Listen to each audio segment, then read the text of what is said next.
Perampokan di perumahan elit Kendari, kuli bangunan ini tutupi wajah dengan bra saat beraksi. Kasus percobaan perampokan terjadi di perumahan elit Citraland, Kota Kendari, Provinsi Sulawesi Tenggara. Diketahui pelakunya merupakan seorang tukang bangunan berinisial AL, 24 tahun.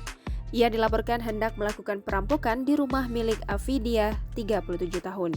Saat melakukan aksinya, AL tutupi wajah dengan BH saat hendak merampok. AL mencoba merampok di rumah korbannya yang terletak di Blok H1 nomor 1C Klaster Bluestone, Perumahan Citraland Kendari pada Minggu 6 Juni 2021 sekitar pukul 5.10 waktu Indonesia Tengah. Namun aksi warga desa Ngadipiro, Kecamatan Wilangan, Provinsi Jawa Timur itu malah kepergok. Terduga pelaku dipergoki oleh pembantu pemilik rumah, Hasmida, saat mengendap-endap ke kanopi. Karena panik, AL langsung menikam dada kanan Hasmida hingga berlumuran darah.